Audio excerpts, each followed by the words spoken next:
gente tem que atravessar alguns despenhadeiros, a gente tem que se desdobrar em diversas pessoas, fazer coisas que a gente nunca fez.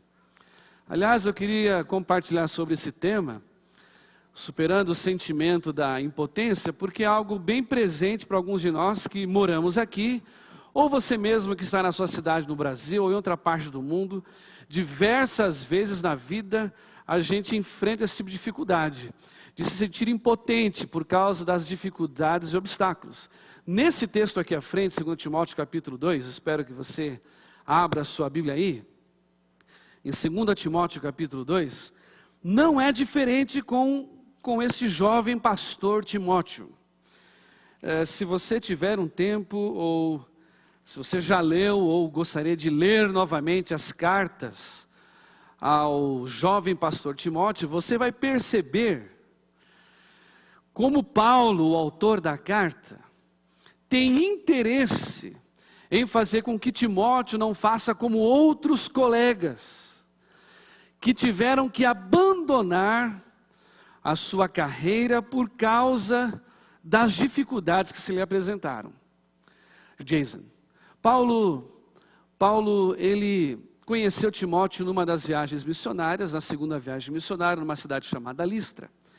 E depois que o conheceu, Paulo trabalhou na vida de Timóteo e pediu que Timóteo ficasse numa nova cidade, que não era a sua cidade natal, a cidade de Éfeso.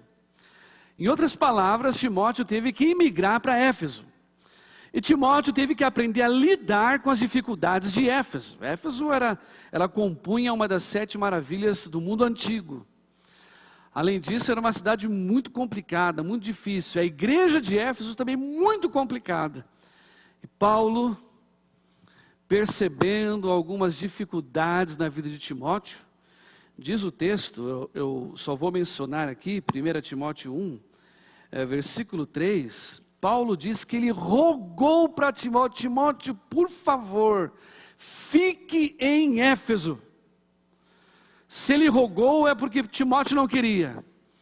Timóteo sabia das dificuldades que ia enfrentar, sabia das suas limitações, tinha cá uma dificuldade na sua personalidade para enfrentar os desafios da cidade de Éfeso, mas atendendo primeiramente ao convite de um amigo Paulo, e depois de ter orado, Timóteo aceitou o desafio de estar em Éfeso, mas teve que aprender a superar esse sentimento de impotência. E especificamente aqui nesse capítulo 2, de 1 a 7 de 2 Timóteo, Paulo vai dizer para Timóteo quais são algumas habilidades que ele precisa desenvolver para superar esse fantasma de que você não pode, esse fantasma de que você não consegue, esse fantasma que vai ser impossível porque você é incapaz.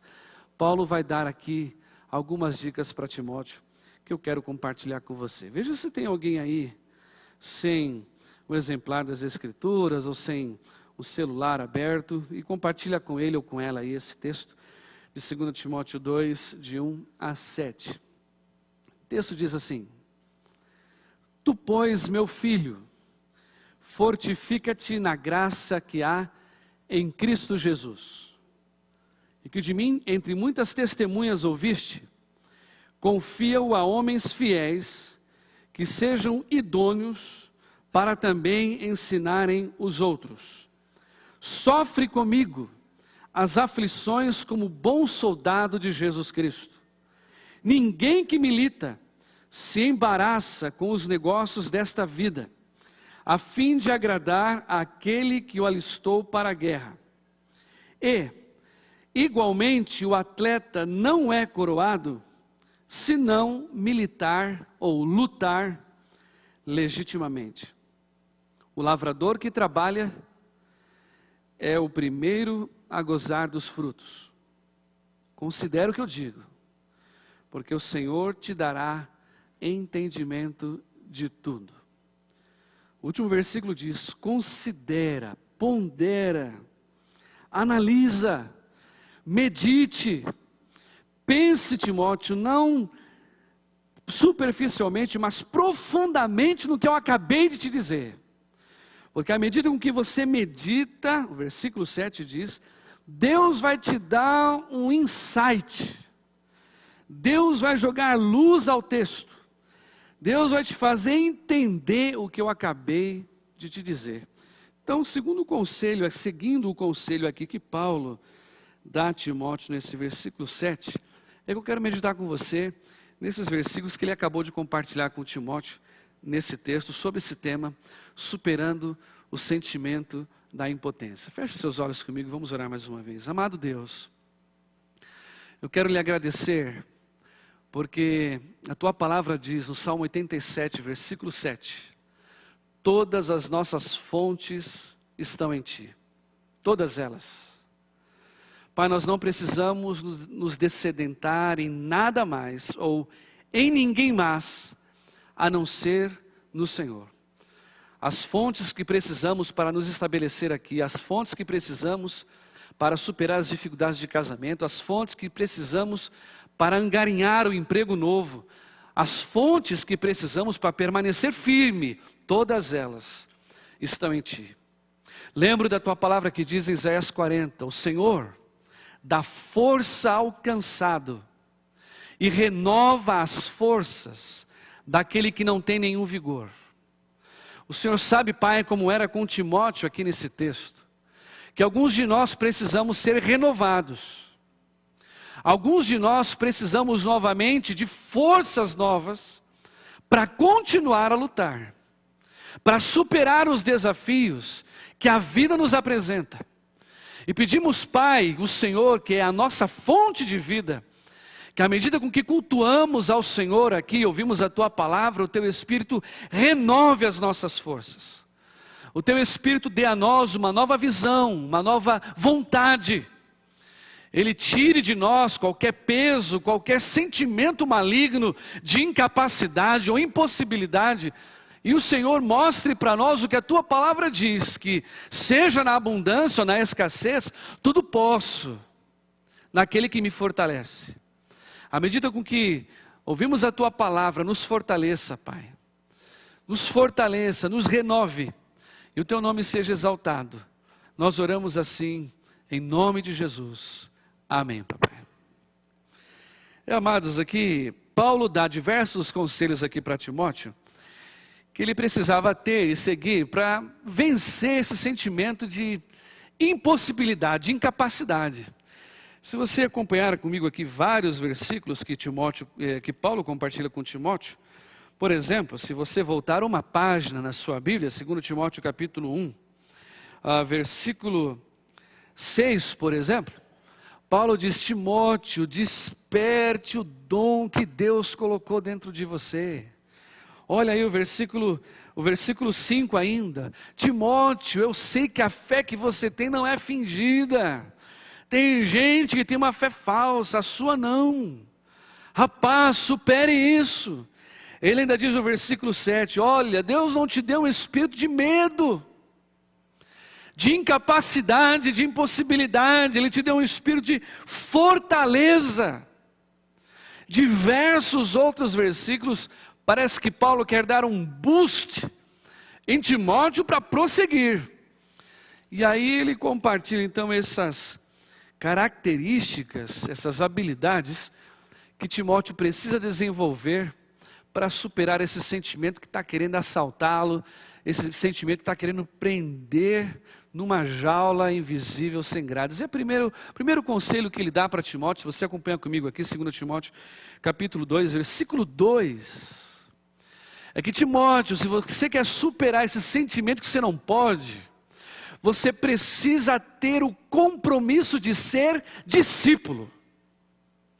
Porque Atos 16, 1, quando vai falar pela primeira vez quem era Timóteo, a qualidade que é dita lá, não é que Timóteo era um bom religioso, não é que Timóteo era desta igreja ou daquela outra igreja, não é que Timóteo sabia tocar ou não sabia tocar, nem era que Timóteo era ou não era cristão.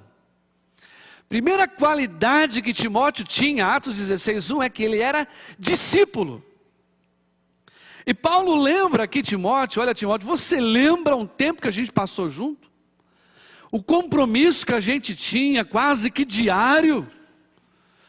em que eu compartilhava coisas com você acerca da fé cristã, acerca de Jesus, e você me ouvia, Timóteo, você lembra disso? A gente passava tempo junto, e eu te passava tudo aquilo que eu recebi. E esse momento tão agradável, Timóteo, eu quero te lembrar. Viva de novo esse compromisso de ser discípulo. Porque esse processo de você ensinar alguém o que a Bíblia diz, no relacionamento um a um, a Bíblia o chama de discipulado. Foi isso que Paulo fez com Timóteo. Foi isso que Barnabé fez com Paulo. Foi isso que provavelmente Pedro fez com Barnabé. E foi isso que Jesus fez com Pedro e tantos outros discípulos e apóstolos. Um processo de discipulado. Então quando Paulo fala aqui, olha, para vencer sentimento de impossibilidade, de incapacidade, de impotência, Timóteo, você tem que novamente voltar às raízes e se comprometer a permanecer como discípulo. E se eu posso tentar aqui extrair uma habilidade, ou qual é o compromisso que o discípulo tem nesse versículo 2, o compromisso do discípulo é relacionamento. Em primeiro lugar, relacionamento com Jesus, porque Paulo só passou para Timóteo aquilo que ele aprendeu de Jesus. E o que Paulo desafia Timóteo a dar continuidade a fazer aqui no versículo 2 é passar a mesma mensagem para outros homens fiéis e idôneos. Passar acerca de Jesus. Então o compromisso de discípulo é ter relacionamento com Jesus, relacionamento com Deus e relacionamento com pessoas.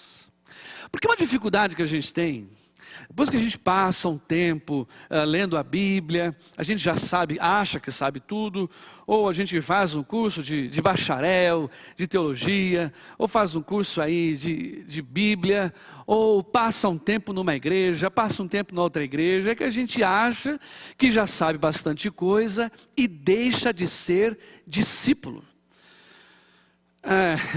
Hoje parece que a gente está vivendo aquilo que é chamado de síndrome do apostolado, né? As pessoas querem viver como líderes, como pastores, como doutores, como evangelistas, como mestres, como apóstolos, Efésios 4, versículo 11.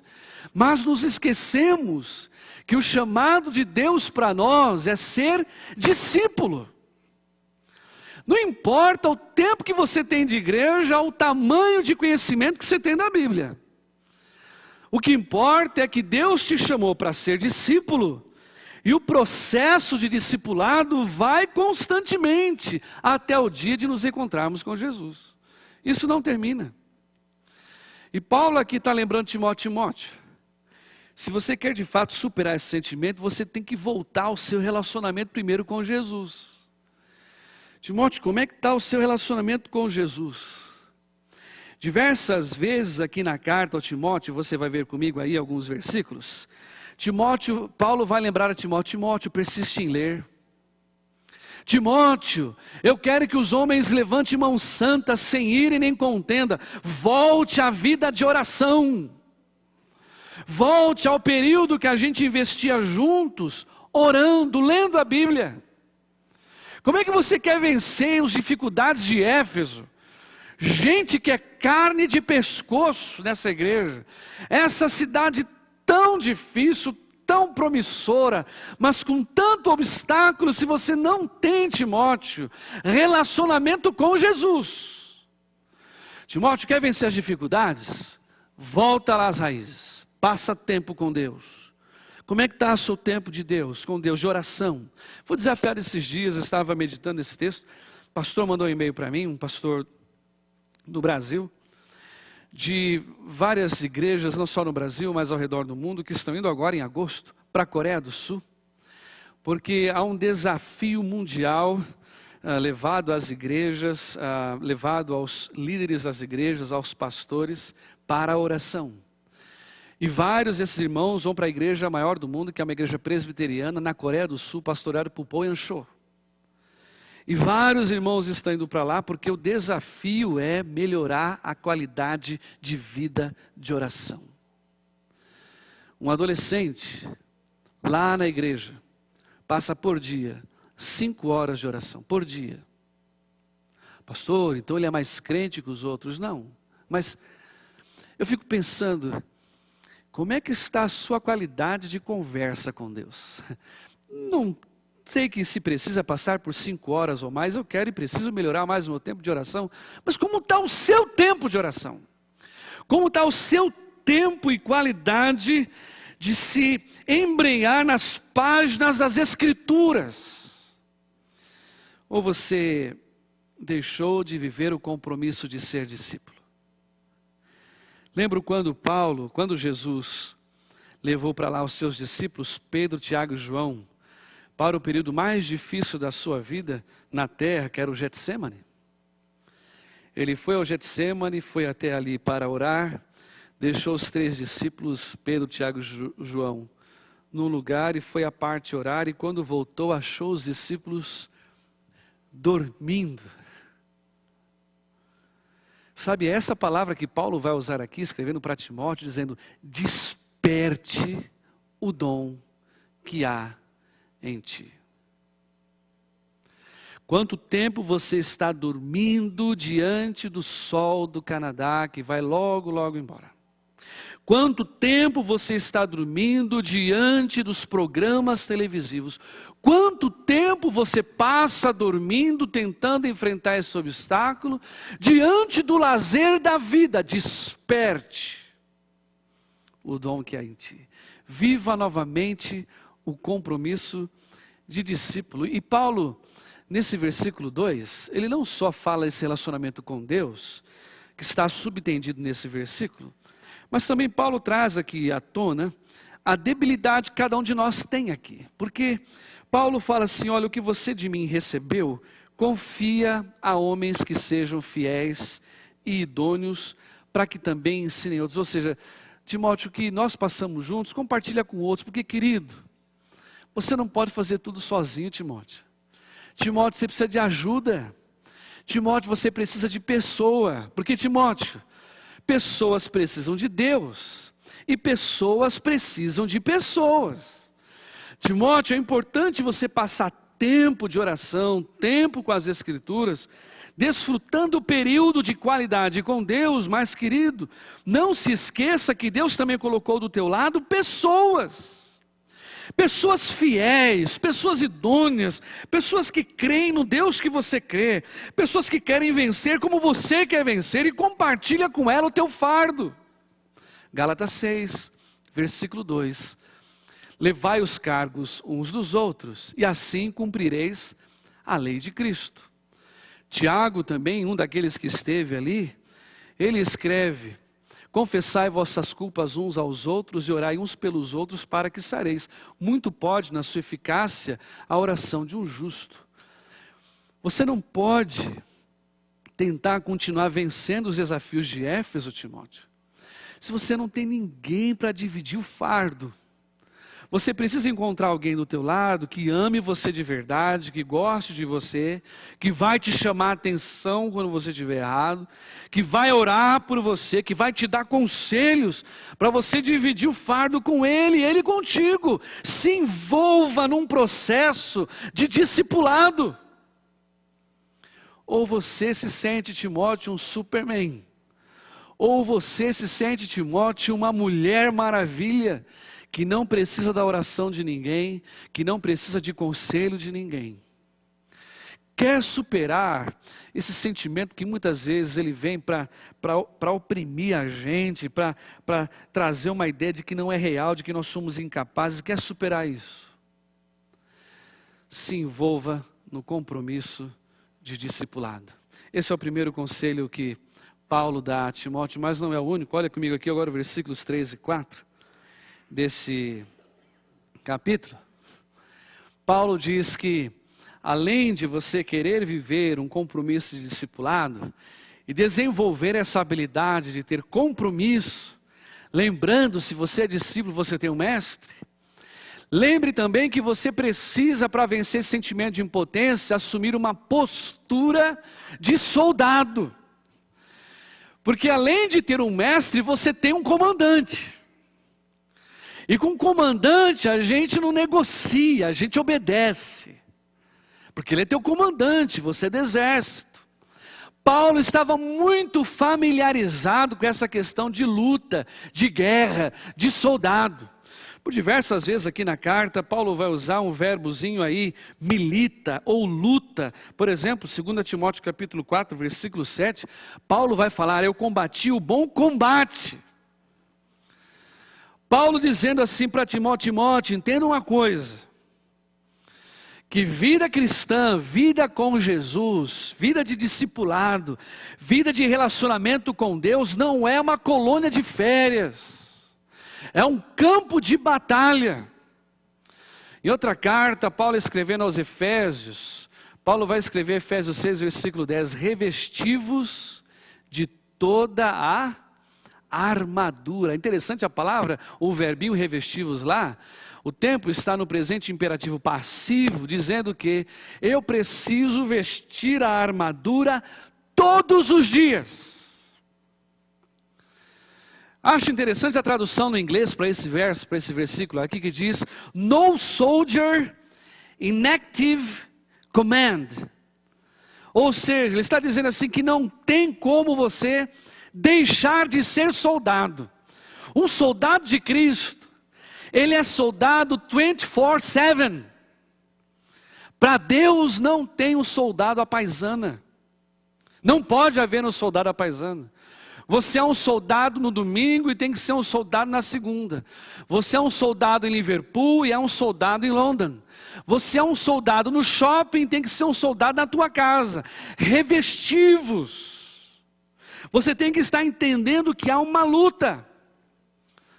Lembro quando Cristo, Mateus 16, 18, numa conversa ali com os discípulos e principalmente com Pedro, quando Pedro dá aquela declaração de quem é Jesus, tu és o Cristo.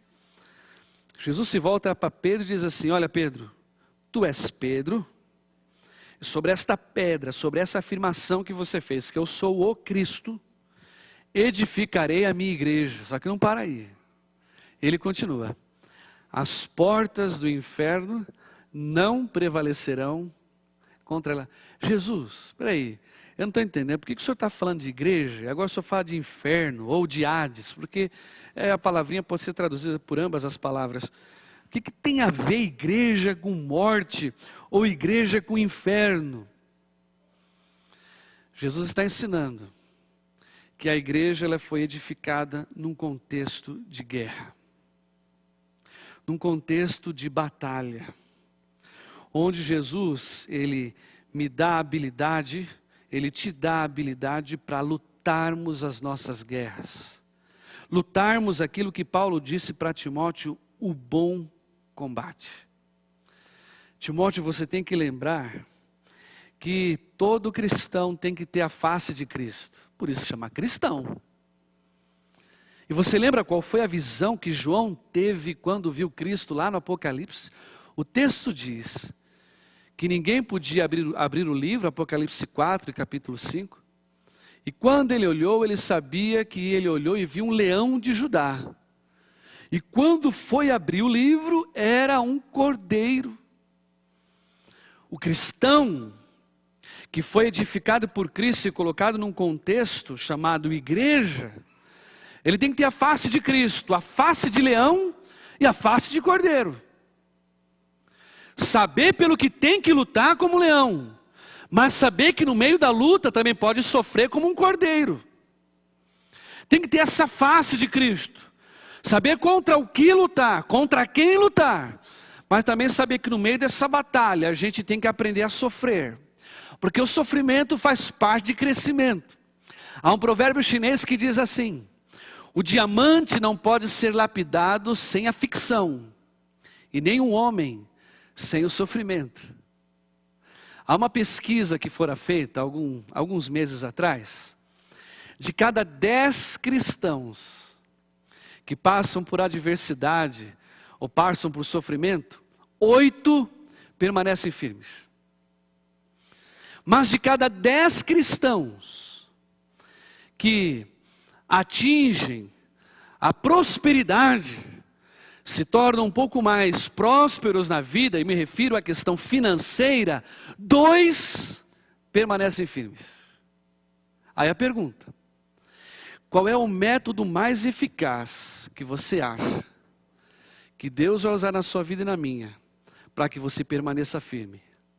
O sofrimento ou a prosperidade? Timóteo, eu sei que está difícil em Éfeso. Timóteo, eu sei que as lutas são grandes, mas o sofrimento faz parte do treinamento do teu comandante. Você tem que aprender a sofrer. Você tem que aprender que no meio do sofrimento Deus vai te dar a vitória. Mas Timóteo, lembra de que eu também passei por batalha. E por muita batalha. E eu combati isso que você pode chamar de o bom combate. Eu lutei de verdade. Combati por coisa séria, eu sofri. Eu me lembro de um amigo meu, ele gostava de fazer essas filosofias de quintal, né? Quando a gente falava de guerra, de batalha, tal, de lutar contra o inferno, de lutar contra a morte. Ele falava assim: ô Alexandre, o negócio é o seguinte, o duro é na guerra, que a bala passa e ninguém chupa. Como é que é, Gessé? É isso aí, filosofia de quintal. Mas, pensando nisso, e é verdade, eu sei que não vai ter sentido em inglês, mas, não tem sentido. Mas é interessante que a gente, quando entra na batalha, a gente entra por motivos errados e contra o inimigo errado. Não é? E não sabe como se portar, por exemplo, no meio da guerra. Por exemplo, Jesus disse que a fé remove montanhas, mas tem gente que gosta de usar dinamite. Explico. Às vezes nós olhamos, e isso é fato, um dos maiores campos de batalha que nós enfrentamos é o contexto de família, não é? Em que há aquela discussão entre marido e mulher, aquela falta de obediência ou de respeito do filho para o pai, o pai também não entende o filho, e aí a gente acaba deixando de usar a fé para usar dinamite. Quando para remover essa montanha teria que usar a fé, mas a gente acaba usando os termos errados. Então, por exemplo, aqui eu lembro de uma história, lá no interior de Minas, perto da cidade dos macacos, eu lembro muito bem, lá no interior de Minas. Estava um casal brigado, o casal brigou. E o casal estava chateado, e quando briga, sabe como é que é? Eles estavam andando lá no interior, então ficou quieto um para lá, um para cá, e todos quietos assim andando, olhando, não estava nem aí. E de repente andando, o marido olhou lá longe de uma fazenda, aquela fazenda cheia de bicho. Tinha vaca, tinha porco, tinha mula, tinha tudo. Aí o marido, para irromper o silêncio, sarcástico, vira para a esposa e diz assim: seus parentes? Aí ela fala: é sim, meu cunhado e minha sogra. Chegam em casa, o casal, que não está combatendo o bom combate, chega em casa, ele está lá sentado, assistindo televisão, né, e de repente ele olha assim e caiu o relógio. Falou: bem, eu já te falei para você ver esse relógio, sabe aquele relógio enorme que fica lá na parede de casa? Pois é, quase caiu na minha cabeça. Aí ela disse para ele: mas que raiva de relógio sempre atrasado. A gente tem dificuldade de identificar qual é o nosso inimigo, mas o nosso inimigo não é a esposa, não é o marido. Para revestir-se de soldado, eu luto junto com a minha esposa contra o inimigo comum. Nós e você, nós não podemos lutar contra o marido, não temos que lutar contra a esposa, não temos que lutar contra os filhos, não temos que lutar contra os pais. Nós lutamos pelo marido, lutamos pela esposa, lutamos pelos filhos, lutamos pelos pais, lutamos contra o divórcio, lutamos a favor do casamento. Essa é a nossa luta, é o bom combate. Se Deus te chamou e você quer superar as dificuldades desta Éfeso aqui onde você está, meu amado irmão Timóteo, você precisa identificar quem são os seus inimigos. Ele não está dentro da tua casa, porque a tua casa é o lugar que foi cercado por Jesus. Quem tem que estar lá é você e a Trindade somente, querido. O seu inimigo está lá fora e já foi vencido pelo sangue do Cordeiro. Nós lutamos contra o inimigo que está lá fora. Assuma, Timóteo, essa postura de soldado, se você quer vencer esse sentimento de impotência. E Paulo, ele não termina aqui, ele traz ainda mais uma figura para nós. Olha aí o versículo 5. Além desta dessa postura de soldado que a gente tem que assumir para vencer os desafios de Éfeso, Paulo traz a figura de um atleta. E Paulo, nesse versículo 5, ele vai destacar aí sim a disciplina de um atleta, mas também para dizer que todo atleta tem um alvo. Timóteo, você tem um alvo, não é mesmo? Porque Timóteo, você não foi colocado em Éfeso, você não está em Calgary, ou você não está no Canadá, ou você não está na sua cidade por acaso. Ô Timóteo, você tem um alvo, não é mesmo? Você está correndo uma corrida como um atleta, não é mesmo? Porque todo desejo do atleta, versículo 5 exatamente, ele tem um alvo, ele é ser coroado, ou é vencer a corrida. É você chegar a tal ponto de dizer, eu consegui que a minha filha assumisse o compromisso com Jesus. Consegui que eu e a minha esposa tivéssemos agora um período agradável de intimidade com Deus diariamente. Consegui que o meu casamento pudesse ter paz. Agora eu tenho um alvo de um trabalho e atingi este alvo de trabalho. Eu tenho um alvo de um ministério na cidade de Éfeso e alcancei esse alvo. Timóteo, você tem um alvo, não é? Porque você não pode viver sem foco. Se você quer vencer esse sentimento de impotência, de incapacidade que não dá, você tem que desenvolver a habilidade de um atleta que ele sabe qual é o alvo. E olha, Timóteo, Paulo está dizendo aqui para esse jovem pastor, a vida cristã, comparada com uma corrida, não é uma corrida de 100 metros rasos, não. É uma maratona, e olha, tem obstáculo. É aquela maratona que você tem que pular. Porque tem muito obstáculo, não dá para se desviar do obstáculo, tem que pular. Porque o atleta, ele tem que se preparar para alcançar o seu alvo.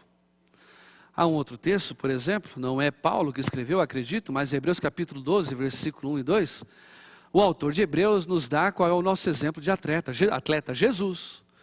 Diz o texto, portanto que estamos rodeados por uma tão grande nuvem de testemunhas, gente que está vendo a gente viver, o céu que observa a sua vida, deixemos o embaraço e o pecado que de tão perto nos rodeia, e corramos, diz o versículo, com perseverança, a carreira que nos está proposta, a Éfeso que foi colocada diante de você.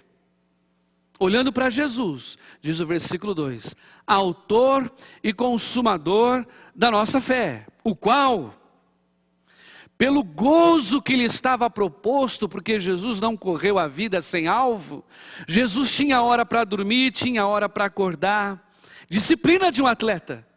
Jesus sabia onde queria alcançar, então estava nos lugares certos, nas horas certas.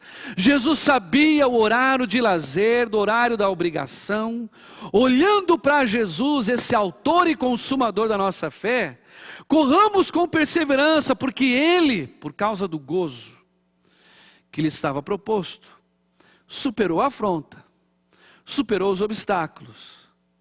E hoje, diz o versículo 2 de Hebreus 12, está sentado à destra de Deus. Você não pode viver sem foco. Você não pode querer correr a corrida sem um alvo. E você não pode querer correr a corrida sem disciplina. Todo atleta tem que ter disciplina. O atleta tem que escolher. É interessante a palavrinha que Paulo usa aqui para atleta, porque a palavra que ele usa para atleta nesse versículo, ela difere do profissional do amador. O atleta que Paulo se refere aqui neste versículo, é aquele atleta que tem consciência constante de que está numa corrida. É o atleta que se prepara diariamente, com as horas de sono, a hora de acordar, com aquilo que deve comer, aquilo que não deve comer, aquilo que deve beber, aquilo que não deve beber, tudo se preparando para a corrida. É esse tipo de atleta que Paulo se refere aqui. Timóteo, eu quero ver isso em você. Timóteo, como Paulo vai dizer em 1 Coríntios capítulo 9, porque Paulo fala para Timóteo, eu também sou um corredor, eu subjugo o meu corpo, Timóteo, eu me reduzo o corpo à servidão, porque marca de um atleta é que ele é autodisciplinado. Um atleta, Timóteo, ele pode todas as coisas, mas nem todas as coisas são lícitas. Por isso Paulo diz que o atleta, ele tem que lutar ou correr debaixo das regras, legitimamente. Tem gente que está correndo a vida cristã, mas as suas próprias regras, com a sua própria Bíblia, com as suas próprias direções. Eu não sei se você conheceu um homem aqui, eu achei interessante essa história, porque eu vi também no New York Times, de um atleta. O nome dele é Abderrahmane, é um algeriano. Na corrida de 92, na maratona de 92 em Bruxelas, ele foi alvo das reportagens daquele ano, porque a matéria escreve assim: é esperado que todo atleta numa maratona perca de 6 a 10 pounds. Mas perder o bigode? É assim que começa a matéria. E aí fala de Abderrahmane. Abderrahmane, quando começou a corrida, a maratona em Bruxelas, ele tinha bigode, né? E começou a maratona correndo tal lá. E ele foi o que ganhou a maratona de Bruxelas. Só que quando ele chegou no final da maratona, estava sem o bigode. E aí a matéria achou interessante, porque ninguém percebeu, a não ser os que estavam correndo com ele, não é? E quando viram, acharam estranho: nossa, mas está sem bigode. Na verdade, Abderrahmane, ele correu a corrida fora das regras, porque o seu treinador era muito parecido com ele. E aí no meio da corrida, ele entrou nas árvores lá de Bruxelas, se escondeu lá, tropeçou, caiu, e na hora que levantou já não era mais ele. Era o seu treinador, que acabou a corrida no lugar dele. Ele foi, logicamente, desclassificado e tornou-se aí uma chacota no mundo inteiro, porque correu fora das regras. Porque às vezes a gente pensa: mas eu conheço o coach, eu sei quem é o meu treinador, ele tem muita graça. E aí ele vai entender, eu sei que isso é errado, que isso é pecado, mas ele vai entender, no fundo Deus vai me perdoar, e aí vai entender. Só que o problema não é como você inicia a corrida com bigode, a questão é como você termina a corrida. Porque tem gente que larga bem, tem gente que larga cheio de vigor, cheio de vontade, faz desafios, faz aliança com Jesus, larga bem a corrida, mas ele não chega até o final da corrida. E se chega, não chega do jeito como iniciou. O problema não é como você começa a corrida, mas o texto diz: você só é coroado, só vence a corrida, se for legitimamente debaixo das orientações de Deus. Porque você pode correr como quiser, você é livre para escolher como vai ser a sua corrida, mas quem vai te dar o prêmio ou não depende de você, depende do coach, depende de Deus. Timóteo, eu sei que é difícil, eu sei que Éfeso é uma cidade assim, muito desafiadora. Éfeso promete o emprego, mas depois dificulta para você. Éfeso, por um lado, tem muito poder aquisitivo, mas depois você vai ver que você não tem mais condição de comprar nada. E sabe, eu sei que tem essa dificuldade, mas olha, Timóteo, você tem que ser disciplinado. Tem que estar firme e correr como Deus quer que você corra. Desenvolva essa disciplina de atleta. E Paulo termina aqui, nesse versículo 6, no versículo 6 exatamente, trazendo uma nova figura, uma nova habilidade, porque quando você imigra para algum lugar, você tem que aprender a ser tudo.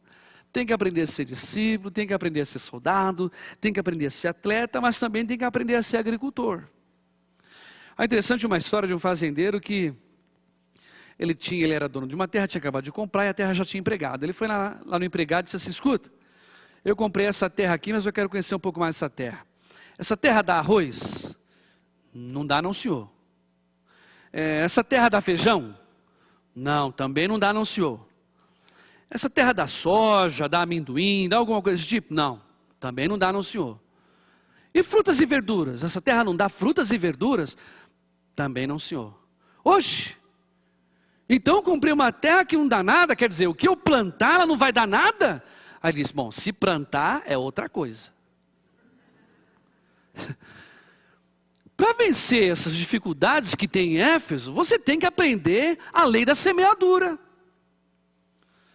O lavrador que trabalha, em algumas traduções, por exemplo, na NVI está escrito, que trabalha arduamente, será o primeiro a gozar dos frutos. Se você não está trabalhando, lavrador, agricultor, se você não passou primeiro a corrente, né, para limpar a terra e tirar tudo aquilo que é sujeira na terra, para depois você tombar a terra, para tirar as coisas que estão de cima para baixo, de baixo para cima, para depois você passar aquele arado, e olha, quando põe a mão no arado, não olha para trás não, continua firme, pôs a mão no arado e está abrindo sulcos na terra, e você que depois que jogou a semente, jogou o adubo, se você está trabalhando arduamente, espera, porque você vai gozar do fruto da terra.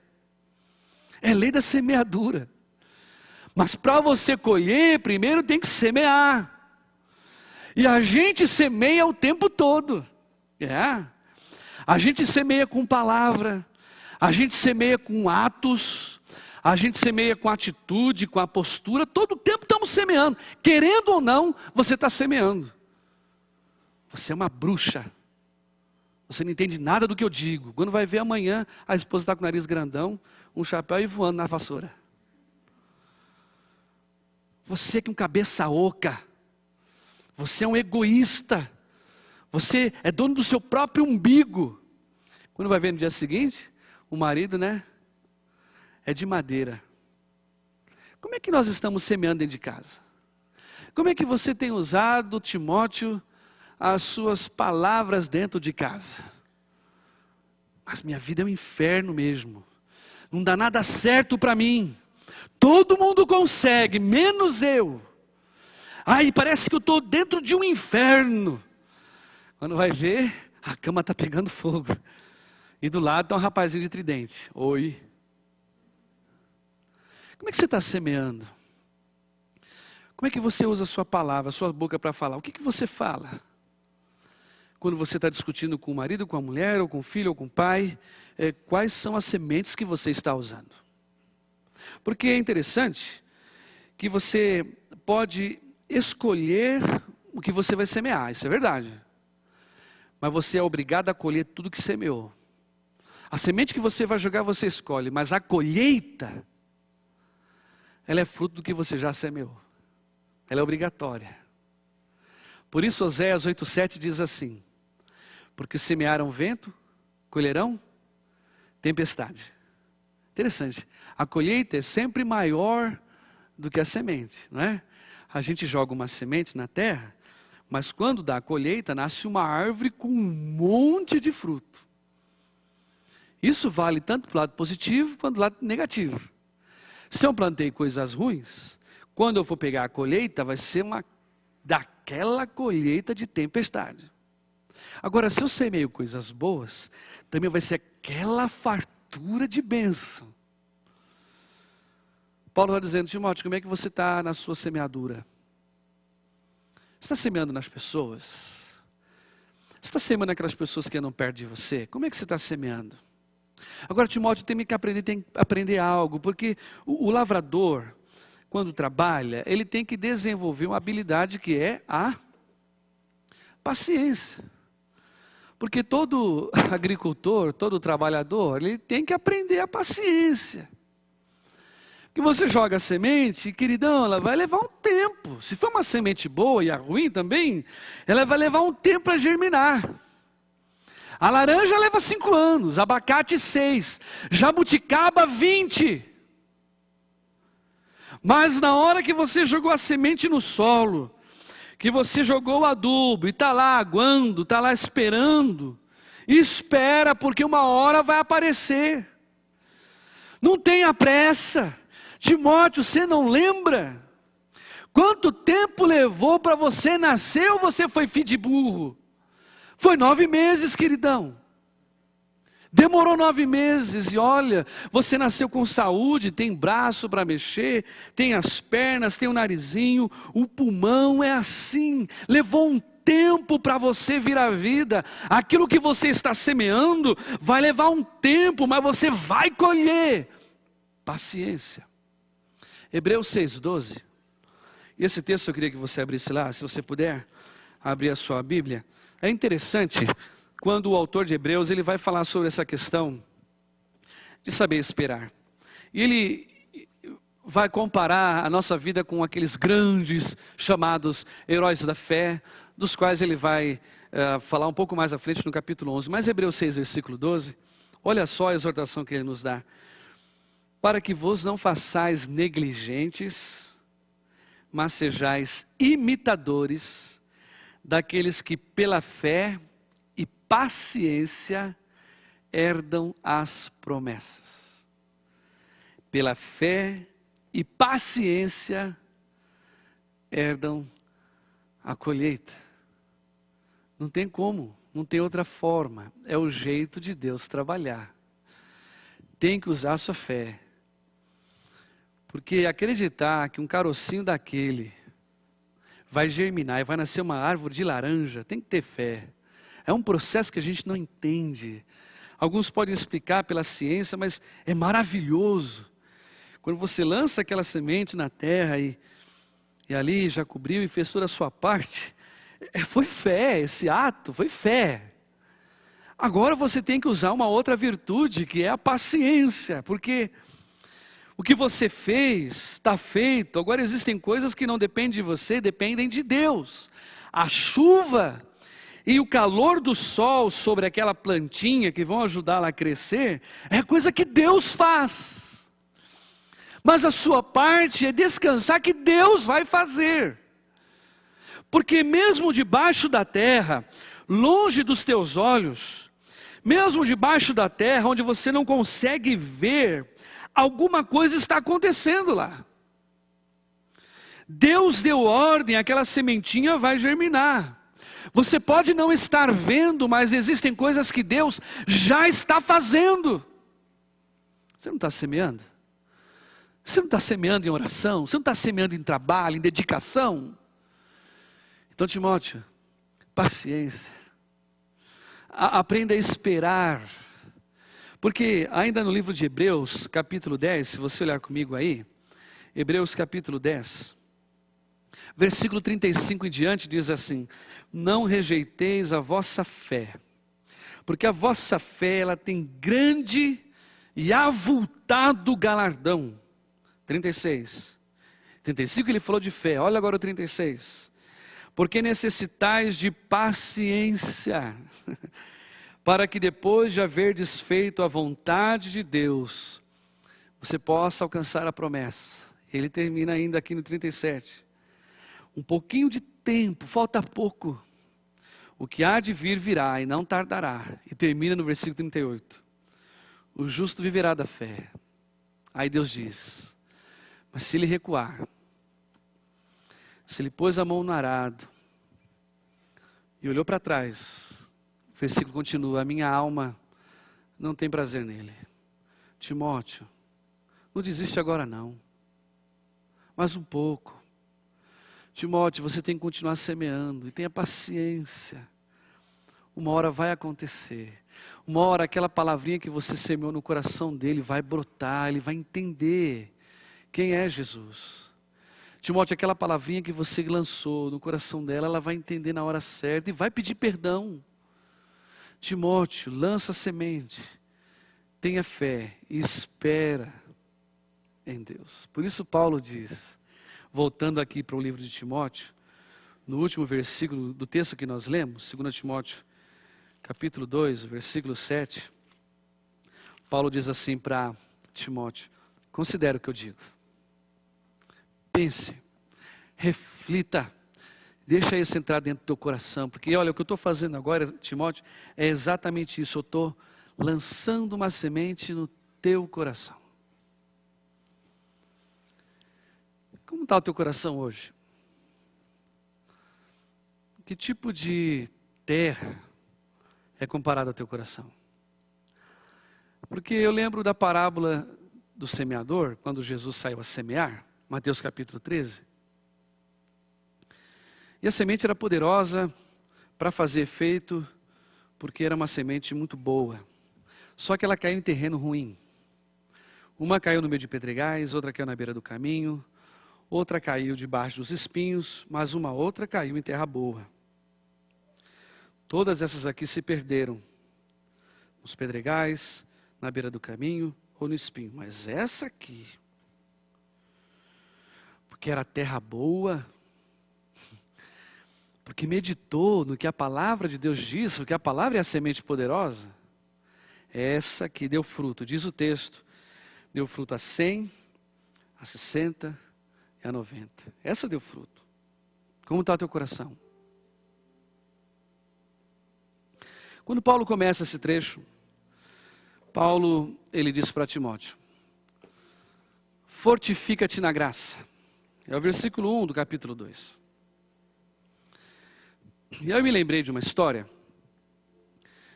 quando um garotinho perguntou para o pai, pai, como é que pode um elefante desse tamanho tá preso por uma cordinha de nada nesse toco de árvore? E olha, pai, eu estou vendo direitinho. A corda nem está presa muito forte não. Como é que pode um elefante daquele tamanho, tão forte, não arrebentar essa corda e sair correndo diante do circo? Aí o pai sentou com o filho e começou a explicar. Filho, é o seguinte, quando esse elefante nasceu, ele era pequenininho e era fraco. E aí o dono do circo, ele amarrou uma corda no pé do elefante, nesse toco de árvore. E aí o elefante queria brincar, ele saía correndo, pum, tropeçava, porque ele era fraquinho ainda, era pequeno. Não conseguia tirar o pé do tronco. E assim foi, toda hora que ele... Isso levou anos, meu filho, levou anos. O elefante tentando sair, mas a corda segurava ele foi crescendo, foi crescendo, foi crescendo. E ele achou que nunca mais ele ia conseguir sair daquele tronco. Está preso. Ele se sente impotente. Ele se sente incapaz. Porque disseram que ele é. Colocaram essa corda nele. E diziam para ele, você não pode, você não consegue. Você tem que se acostumar com isso. Que tipo de corda colocaram em você? Quem é que disse para você que você não pode? Quem é que disse para você que você é incapaz, Timóteo? Quem é que disse para você desistir? Deus não te deu um espírito de temor. Deus te deu um espírito de fortaleza. Capítulo 2 ainda. Capítulo 1, logo no versículo 14. Guarda este bom depósito pelo Espírito de Deus que está dentro de você, Timóteo. Existe uma dinamite dentro de você, queridão. Você tem que entender que esse toco não é nada diante daquele poder que Deus pôs dentro de você. Quando Paulo diz essa frasezinha, fortifica-te na graça que há em Cristo Jesus, essa palavrinha graça não é aquela graça que a gente conhece do favor imerecido de Deus. Ela é muito mais abrangente. O que Paulo está se referindo é aquele que é o doador da graça. E Paulo, na sua teologia, entende que toda a graça de Deus, ela foi posta dentro de você, pela presença do Espírito de Deus. Quando eu e você aceitamos a Jesus como Senhor e Salvador, a Bíblia diz, Ele nos selou com o Espírito Santo da promessa, e neste momento a graça de Deus está em mim, dentro de mim, dando dons, dando capacidade, dando habilidades que eu não tinha, aprendendo a ser discípulo, tendo a postura de um soldado, sabendo que eu posso correr a corrida com foco, com disciplina de um atleta, e tendo fé e paciência como agricultor. São habilidades, Timóteo, que você sozinho não consegue, mas olha, o Espírito de Deus que está dentro de você, deixa Ele pôr isso para fora. Ele vai fazer você superar esse sentimento que está te prendendo. Essa corda vai ser arrebentada hoje. Fortifica-te na graça. Um comentarista falando sobre esse trecho diz assim, que a palavrinha usada fortifica-te é endínamo, que é, em inglês existe essa palavra, mas não em português, Empower ou empoderamento é você ser revestido de poder de fora e de dentro. É isso aqui, um turbilhão de Deus dentro de você. É a mesma palavra usada em Juízes 6:34, quando o trecho também fala para uma pessoa que se achava impotente, chamada Gideão, que achava que não tinha capacidade para dar liberdade ao povo de Israel que estava oprimido. E Juízes 6:34 diz assim: e veio o Espírito de Deus sobre Gideão. Essa palavra veio sobre é a mesma palavra na Septuaginta para esse versículo aqui, em dínamo. O poder de Deus está dentro de você. É o mesmo que dizer, se revista desse poder de Deus, ou ainda, o Espírito de Deus te torna forte. Nós estamos no mesmo barco aqui. Timóteo está perto da gente. A luta que ele passou é a mesma que a gente passa. Quantas cordas a gente enfrenta hoje, não é? Tantas cordas que a gente se sente impotente com problemas aqui de Calgary ou problemas que estão lá no Brasil. A gente não tem como fazer nada, está lá no Brasil. E quando está aqui, a gente tem vontade de colocar dentro da cabeça dele, mas não tem jeito, a gente é impotente. Cordas, correntes. Mas elas podem ser arrebentadas hoje. E eu quero orar por você, meu amigo, meu irmão que está aqui, que de alguma forma também está se debatendo com esse sentimento de incapacidade, de impossibilidade, e precisa ser revestido do poder de Deus, precisa ser revestido da força de Deus. Eu quero orar por você. Você que de fato precisa dessa oração, eu quero pedir que você fique em pé no lugar onde você está mesmo, a gente vai orar por você. Se você não precisa, fica sentado, e nem fique de pé para dar ibope para ninguém, é só se você precisa. Eu já estou de pé aqui, porque antes de ouvir essa palavra, Deus falou comigo. E eu precisava desse boost. Porque a gente cansa. Mas o Espírito de Deus dá um novo fogo. Ele desperta a gente. Então eu quero orar por você, que também precisa ser revestido desse poder de Deus. Ser revestido dessa autoridade que Deus te deu. Não interessa a luta que você vai enfrentar, interessa que Deus vai arrebentar essa corrente e você vai poder dizer, eu tudo posso, porque Deus me fortalece. Você pode dizer isso. Feche os seus olhos, ore comigo. Grande Deus, como oramos no começo, Pai, cremos as nossas fontes, todas elas estão em Ti. E é o Senhor quem pode nos capacitar. O próprio apóstolo Paulo disse em 2 Coríntios 3:5, a nossa capacidade, o nosso poder, a nossa possibilidade de vitória vem do Senhor. Pai, nós precisamos ser revestidos dessa autoridade, deste mesmo poder que o Senhor queria que Timóteo tivesse, que Gideão tivesse. Eu quero pedir, meu Pai, que o Senhor venha avivar os meus irmãos aqui presentes, despertar o dom que o Senhor já pôs dentro de nós, que o Senhor, meu Pai, faça novamente, Senhor Deus, sermos cheios do Teu Espírito Santo, e nos dê a capacidade, Senhor Deus, de vencer e tomar posse daquilo que o Senhor já nos deu, como o Senhor disse para Josué, que o Senhor tinha colocado toda aquela terra à sua frente, o Senhor já tinha dado, mas ele tinha que ainda conquistar aquela terra. Pai, renova as minhas forças, renova as forças dos meus irmãos aqui, e toda a corrente que tem nos prendido, que de alguma forma tem dado a ideia de que não pode, de que é incapaz, de que é impotente, essas correntes sejam quebradas pelo poder que há no nome de Jesus. Tua palavra ainda diz, Senhor, que o jugo, a corrente, ela é despedaçada por causa da unção. E a tua palavra diz em 1 João 2,20, a unção do Todo-Poderoso já está em nós. Oh meu Pai, o Senhor como nosso Pai, quer que como filhos possamos conquistar e Senhor Deus, terminar esta carreira aprovado, combater o bom combate. O Senhor quer que a gente permaneça como discípulo, o Senhor quer que a gente possa colher os frutos do que estamos semeando. Por isso, Deus, nós já tomamos posse pela fé daquilo que o Senhor está operando aqui nesta noite.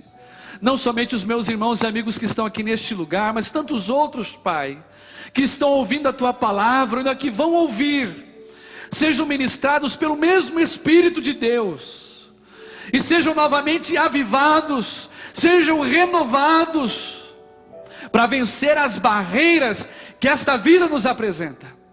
E Pai, quando recebermos de Ti a coroa, a vitória, nós vamos entregá-la ao Senhor, porque o Senhor é que é digno de toda a honra e toda a glória. Deus, seja o Teu nome exaltado. Pai, ainda nessa semana nos dê vitórias. Ainda nesta semana, Pai, ainda que possamos enfrentar sofrimento e luta, mas Pai, mostra como o nosso general, o nosso comandante ao nosso lado, e nos dê vitórias, ó Pai, nesta semana. Abençoa o Teu povo ao sair deste lugar. Teu povo sai debaixo da Tua bênção. Que a palavra do Senhor em nossos corações, ela encontre boa terra, ela germine e dê frutos para a glória do Teu nome. Que o Senhor seja exaltado sobre todas as coisas. É no nome de Jesus que nós oramos. Amém, Jesus. Amém. Amado, antes de ir embora, nós temos uma cantina lá fora. Dá um abraço em pessoas que estão perto de você, diga assim: fortifica-te na graça que é em Cristo Jesus. Dá um abraço nele e diga: fortifica-te na graça que há em Cristo Jesus. Deus te abençoe e te dê uma semana de vitória em nome de Jesus.